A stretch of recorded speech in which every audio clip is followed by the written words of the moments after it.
From Russia with Love, ou Moscou contra 007, o segundo filme do James Bond, o segundo em que Sean Connery participou, e tendo o primeiro filme feito o sucesso que fez, e Bond já quase já se estabelecendo como personagem pop, né, já tendo uma base de fãs, era bem claro que não ia ser só 2 filmes, não ia ser só 3 filmes. E hoje nós sabemos que já tem 24, né? Então, mas esse filme é muito melhor do que o Dr. No, e é sobre isso que eu vou falar hoje. Então, sobre essa questão dos fãs, quando esse filme foi feito, eu vi um crítico do canal da Legonari, não sei como ele pronuncia, acho que Dale Gonair, não sei como que se pronuncia, ele comentando que o filme ele teve muita pressão dos fãs para sair, porque os fãs do livro queriam certa coisa, uma adaptação fiel, os fãs que conheceram Bond pelo cinema queriam outra coisa. Então, com essa pressão em cima, que surgiu o produto que nós temos hoje do From Russia with Love. Como eu não li o livro, essa crítica será simplesmente do filme. Do filme Moscou contra 007. Não vou falar do livro do Ian Fleming, apesar de que o Ian Fleming participou e aprovou essa adaptação do seu livro, né? Então, falando sobre os aspectos técnicos do filme, antes de dar uma opinião mais geral, mais a minha opinião, o meu ponto de vista, vamos falar um pouco sobre os aspectos técnicos do filme. Começando por um aspecto que eu achei muito positivo, que foi o roteiro, né, do filme. O roteiro é muito bom, muito bem escrito. Ele pega os problemas que a gente tinha no Dr. No e ele os resolve melhor. Ele é mais inventivo, né? No primeiro filme você tinha um mistério e você jogava o James Bond do ponto A para o ponto B, né? E ele resolvia esse problema. Agora você tem a Spectre com o plano e o Bond ali no meio, né? Estando o Bond então ali no meio que você tem a sua trama, né? Então não é agora por causa da MI6 e de tudo que envolve os planos da inteligência britânica, né? Mas é agora mais uma questão da Spectre estar manipulando o governo britânico, que é muito mais interessante.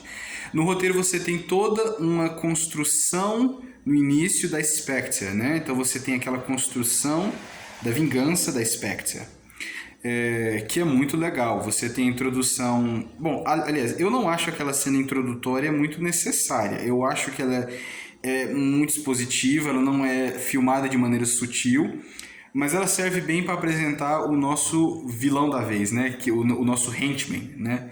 O nosso capanga. Que de todos os filmes que eu já assisti até hoje, eu nunca assisti nenhum outro filme do James Bond além desses dois. É o meu capanga preferido, é um dos meus vilões preferidos do cinema. É um vilão muito bem trabalhado, muito bem escrito. Esse crítico, por exemplo, do Dalegoner, que eu não me recordo o nome agora, ele comentou que achava que ele tinha tido muito pouco tempo de cena. Mas eu acho que isso foi, inclusive, um grande trunfo do roteiro de ter dado muito pouco tempo de cena para ele, porque eu sou da opinião de que um vilão bem feito é um vilão que aparece pouco, na maior parte dos casos, né? Em muitos filmes, eu não vou lembrar um caso particular agora para dar exemplo, mas você tem vilões muito bem escritos, mas que são muito utilizados, aparecem muitas vezes, são revelados muito cedo. Então você tem esse pequeno problema com os vilões, né? Que não é o caso desse, né? Então o roteiro trata muito bem esse vilão, o roteiro trata fantasticamente bem o Blofeld. Talvez se o rosto dele tivesse sido revelado, talvez no final do filme, seria um pouco melhor, não sei, porque... Mas isso eu vou comentar daqui a pouco sobre aquela questão de um filme depender de uma sequência, depender de um livro. Mais tarde eu comento um pouco sobre isso. Mas eu acho que a Spectre, todo jeito que foi feito o início do filme, esse novo vilão que eles introduziram, né, foi muito legal. O Bond tá maravilhoso, né, como sempre, foi um personagem muito bem trabalhado. E eu gostei muito da relação dele com o Ali. né? Foi uma relação muito bem escrita entre os dois, que foi o que eu queria ter visto entre o Bond e o Quarrel no primeiro filme, que foi atrapalhado por aquela relação ridícula dele com a Honey Rider. Mas nesse filme, os roteiristas conseguiram balancear perfeitamente bem a relação do Bond com a Romanov, com o Ali. Né? Muitas reviravoltas, né? Aliás, muitas não. Tem uma decisão um pouco corajosa, talvez por conta do livro, mas que eu gostei bastante. Né? Normalmente você não tem isso dos blockbusters. Hoje em dia você não vê o que eles fizeram nesse filme nos blockbusters de hoje em dia. Então eu achei bem corajoso, bem válido. É um roteiro então, que é muito mais positivo do que negativo. A parte negativa do roteiro é que, talvez por conta dessa pressão dos fãs, como esse sujeito do Leguanari tinha dito, o final teve umas sequências de ação esquisitas. De fato, né, é uma coisa que você percebe assistindo o filme, que aquelas sequências de ação do final, elas não acrescentam em nada na trama. Você já teve um conflito muito forte, muito potente, que não precisava de todo aquele boom, né? Foi muito bem resolvido, e você tinha outro conflito para resolver que precisava de um pouco de mais atenção e que não teve atenção devida por conta dessas cenas de ação sem contexto, né? Então você tem esse pequeno problema com o roteiro. Passando agora para as atuações, realmente estão muito melhores. O Sebastian Shaw está incrível. Ele, como aquele vilão russo, aquele Grant, que é o nome dele, como aquele capanga russo, está perfeito. Perfeito. O Pedro Almendares, acho que é assim que pronuncia o nome dele, também está fantástico. Ele com o Sean Connery trabalham muito bem os dois juntos, né? E a Bianchi, como a Romanov, é também sensacional. O jeito que esses três personagens trabalham, o jeito que esses três atores trabalham, carrega o filme, né? Então, são atores muito bons, né? Que trabalham muito bem, eles têm uma boa relação juntos e funcionam por causa que o roteiro funciona, por causa que os atores são bons, né? Então, a atuação desse filme é uma grande melhora do outro, né? E os vilões também, né? No caso, as aparências dos atores que eles selecionaram para os vilões é perfeito. A Coronel Klebb, por exemplo, está fantástica. O outro que eu esqueci o nome, que é aquele que joga xadrez no início do filme também, perfeito. Né? Então, sobre a atuação, é isso. Falando um pouco sobre a música e o som, né? Logo disso já vou partir para a edição, que é um aspecto perto, né? A música, fenomenal. Eu tinha comentado no filme anterior que um problema da música era que ela tinha um tema fantástico, escrito pelo Monty Newman e orquestrado pelo John Barry, se eu não me engano, se a informação não está errada. Mas eles não utilizavam bem o tema. Era um tema muito bem composto, eles não utilizavam bem o tema nos momentos certos. As variações desse tema não eram muito memoráveis e você acabava com um tema muito marcante no meio de uma coisa meio desorganizada. Nesse filme eu já acho que a música está muito bem mais feita. O tema principal do filme, né, é uma variação muito interessante da música original do Monty Newman, né? Você tem agora o James Bond na Rússia, o James Bond indo para a Ásia, né?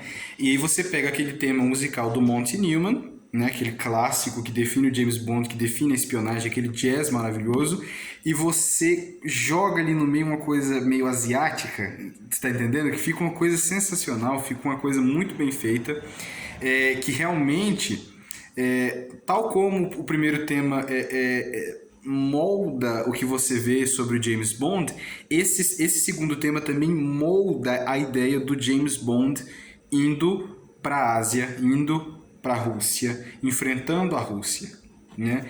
Ele faz isso muito bem. E o jeito que o som do filme é editado funciona perfeitamente bem. O tema do Monty Newman é muito mais usado aqui. Inclusive tinham cenas que eu me peguei pensando, mas será que não está sobreutilizado? Mas logo comigo já pensava, não, mas é justamente isso que eu queria. Era o uso da música do Monty Newman nos momentos certos, talvez um uso mais prolongado para dar a ideia da espionagem, né? Porque muito de um filme vem da música. Pensa no Harry Potter sem aquele tema do John Williams. Pensa em Três Homens e Conflito sem aquela música do Ennio Morricone. Né? Pensa em todos esses filmes sem a definição da música. Então a música ela é quase que um personagem no filme. Nesse caso ela funcionou muito bem, foi muito bem. As variações musicais, as variações temáticas são incríveis, é um trabalho incrível de música. A canção temática, que se eu não me engano virou uma tradição nos filmes do 007 posteriormente, é muito bem escrita, muito bem composta também.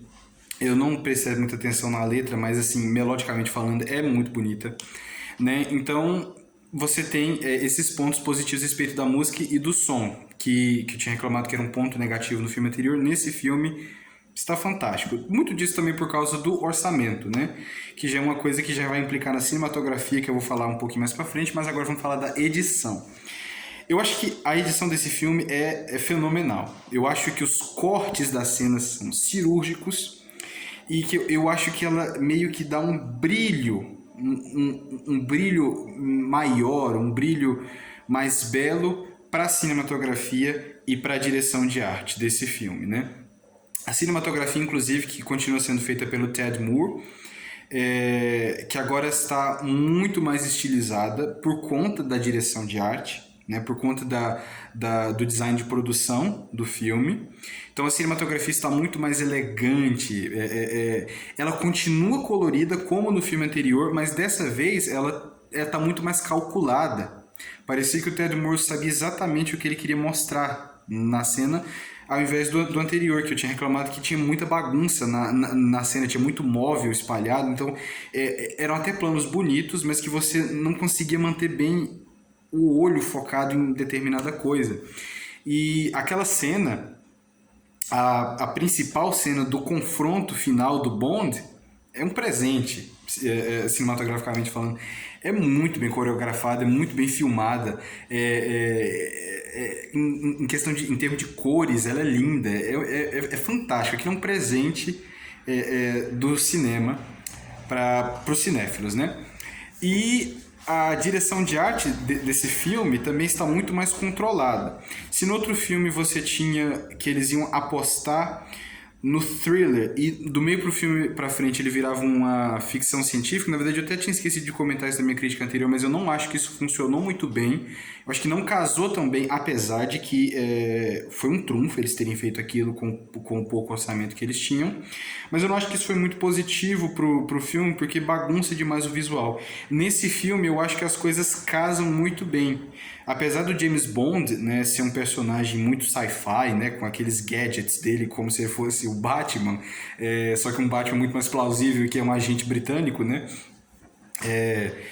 Mesmo assim, eu acho que nesse filme casa muito mais aquele visual um pouco mais clássico de um thriller de detetive, né? Com os gadgets, eu acho que funcionou muito bem, é muito mais suave, muito mais elegante, entra em mais harmonia, né? O filme, do que o anterior, que eu acho que tem mais uma bagunça visual, apesar de que você conseguia ver que o Ted Moore queria uma coisa mais refinada, visualmente falando. Eu não sei dizer até onde que ele foi, se teve interferência ou se foi por conta de que ele ainda estava afiando as suas técnicas de fotografia. Mas eu achei que o visual desse filme é perfeito, foi muito bem construído, ele é ainda temperado por uma edição fantástica e casando com essa edição de som maravilhosa, né? Você tem um espetáculo para assistir. Com relação aos efeitos visuais, no que se refere a efeitos práticos, em grande parte são muito bons, na verdade em quase todo o filme são fantásticos, mas teve uma cena específica que tirou um pouco do filme, que foi uma cena onde tem aquela batalha, que inclusive toda ela é muito bem feita, muito bem filmada, com efeitos especiais fantásticos, muito bem editada, muito bem construída, muito bem feita. Mas tem uma cena específica que o personagem do Ali leva um tiro no braço e você consegue ver claramente, lógico que a mão dele tá aqui, né? Mas você vê claramente que ele leva a mão e ele fica esfregando para passar o sangue na manga, né? Então, assim, tira muito do filme. Não foi muito sutil o movimento que ele fez para poder disfarçar isso, então tem esse pequeno problema, né, com o filme, né? Então são esses os meus comentários a respeito dos aspectos técnicos. Agora, a minha experiência assistindo a esse filme, como eu disse, eu nunca tinha assistido nenhum filme do 007 antes, é a minha primeira vez descobrindo essa saga do 007.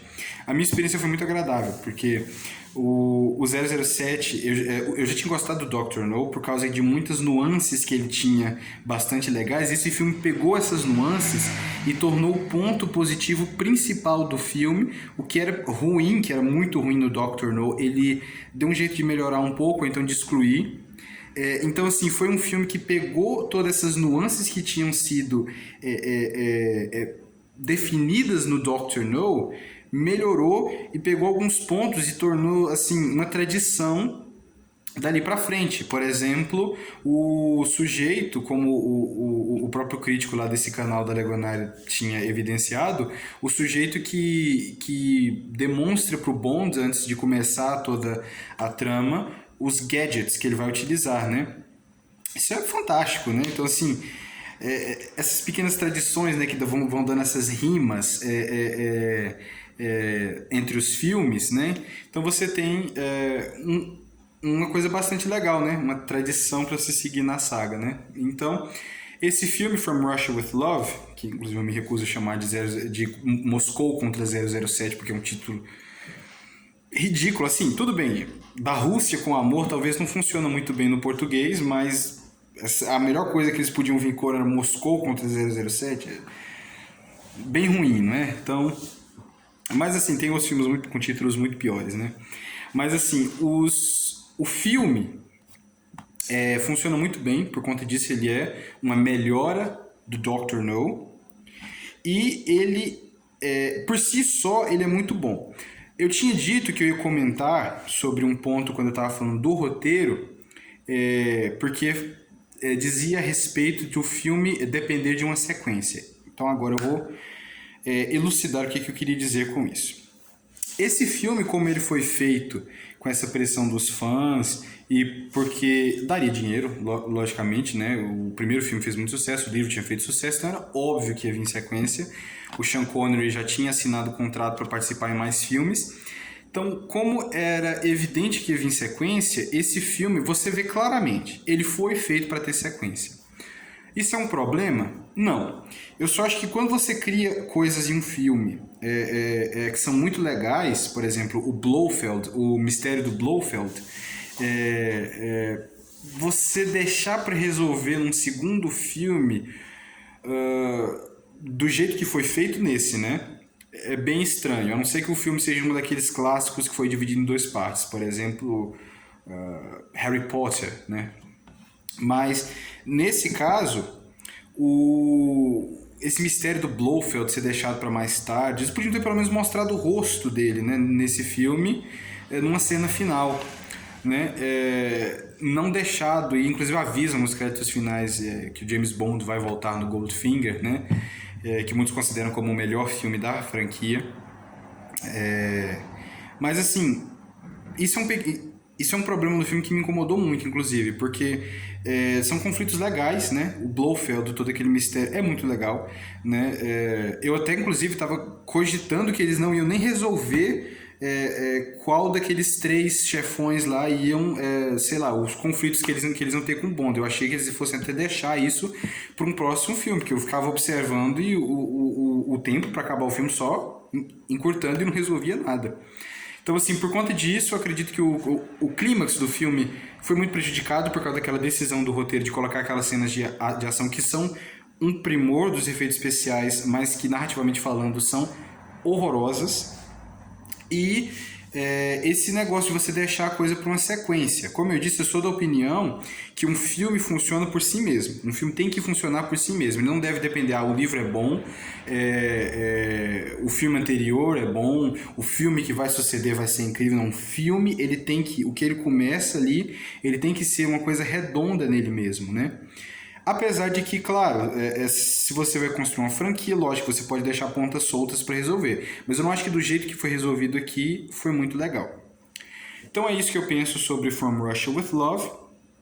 É um filme que eu fecharia com uma nota 7.9, 7.8, por conta desse defeito dele ter deixado essas cenas de... porque o clímax de um filme é uma parte muito importante, né? Então eu acho que quando ele não é bem trabalhado, ele decresce muito o que a experiência fílmica poderia ser, né? O que a experiência de assistir um filme poderia ser.